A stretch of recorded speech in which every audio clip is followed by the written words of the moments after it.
তা আগামী দিনের যে নির্বাচন, ফ্যাসিস্ট মুক্ত বাংলাদেশে যে গণতান্ত্রিক পরিবেশে নির্বাচন আসছে, সেই নির্বাচনে আমি মনে করি নড়াইল জেলার মানুষের পক্ষে, জনতার পক্ষে আমি যেহেতু কাজ করেছি, আমি মনে করি এই নড়াইলের 2 নির্বাচনী এলাকা আমাকে মনোনয়ন দিলে ইনশাআল্লাহ ধানের শীষ বিজয়ী হবে। কারণ নড়াইল হচ্ছে হিন্দু প্রধান এলাকা, আমাদের যেমন ভোট রয়েছে, এখানে সংখ্যালঘু সম্প্রদায়ের ভোট রয়েছে। বিগত দিনে আমি পৌরসভা উপজেলা যে নির্বাচন করেছিলাম, নড়াইলের হিন্দু সম্প্রদায় আমাকে অনেক ভোট দিয়ে নির্বাচিত করেছিল।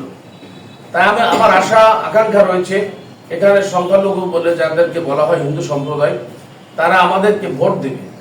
এবং আমরা যেহেতু মাঠে কাজ করি, বিগত দিনে মাঠে ময়দানে কাজ করেছি, এই শহরে পারিবারিকভাবে আমরা বসবাস করি, এই শহরের এই জেলার ইতিহাসের সাথে আমাদের পরিবার, আমাদের আত্মীয় স্বজন যারা আছে, দল যারা করে, সকলের সাথে আমরা মিলে এই নড়াইল 2 নির্বাচনী এলাকায় কাজ করছি। আপনারা দেখেছেন মাঠে ময়দানে আমরা প্রতিটা ইউনিয়ন, নড়াইল জেলার সংসদ এলাকায় 22টি ইউনিয়ন, 2টা পৌরসভা, আমরা রাত দিন আমাদের বিশাল কর্মী বাহিনী নিয়ে আমরা ধানের শীষের পক্ষে আগামী দিনে রাষ্ট্রনায়ক তারেক রহমান যে 31 দফা দিয়েছে, সেই 31 দফার পক্ষে জনমত সৃষ্টি করার জন্য প্রতিনিয়ত সকাল 6টা থেকে রাত 10টা পর্যন্ত আমরা কাজ করে যাচ্ছি। আমার বিশ্বাস নড়াইল 2 বিএনপির ঘাঁটি এবং দুর্বোধ্য শক্তিশালী ঘাঁটিতে পরিণত হয়েছে। সেই কারণে নড়াইল পৌরসভা, লোহাগাড়া পৌরসভা বাংলাদেশ জাতীয়তাবাদী দল মনোনীত প্রার্থী এবং আমি পৌরসভা উপজেলা পরিষদ নির্বাচনে নির্বাচিত হয়েছিলাম। আমার বিশ্বাস নড়াইলের মানুষ যদি ধানের শীষে আমাকে নির্বাচনে আমার দল মনোনয়ন দেয়, ইনশাআল্লাহ ধানের শীষের বিজয় অবিসম্ভব।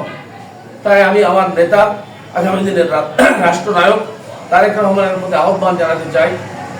আমি দেখেছি আমার নেতার বিচক্ষণতা, নেতার জ্ঞান বুদ্ধি প্রজ্ঞার কারণে সারা বাংলাদেশের 300 আসনে কাকে মনোনয়ন দেবে সেটা যেটা প্রকাশিত হয়েছে, সেই হিসেবে ত্যাগী, নির্যাতিত, শিক্ষিত এবং সৎ যে গুণাবলীর কথা বলেছে।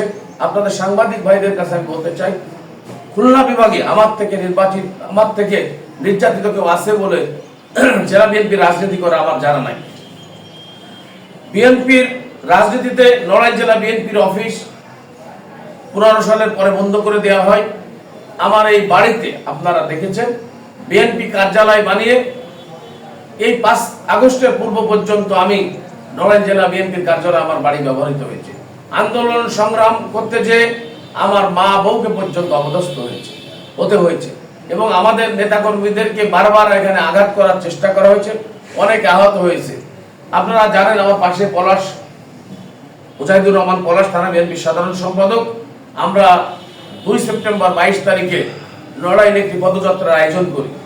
আমার বাড়ির সামনে থেকে মোটরসাইকেল ভাঙচুর করা হয় এবং কয়েকজনকে আহত করা হয়। পলাশকে ব্রিজের পরে গুলি করা হয়।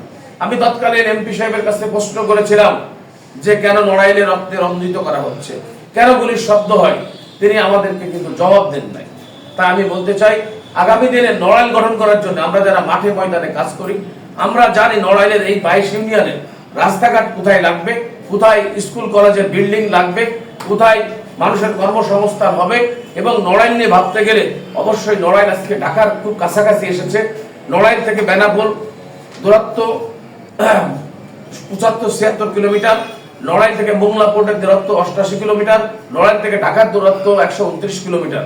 তা আমরা বলতে চাই আগামী দিন নড়াইলকে যদি আমরা কাজ করতে পারি, নড়াইলে গার্মেন্টস শিল্প হতে পারে, নড়াইলে প্রচুর পাট রয়েছে, জুট মিল হতে পারে।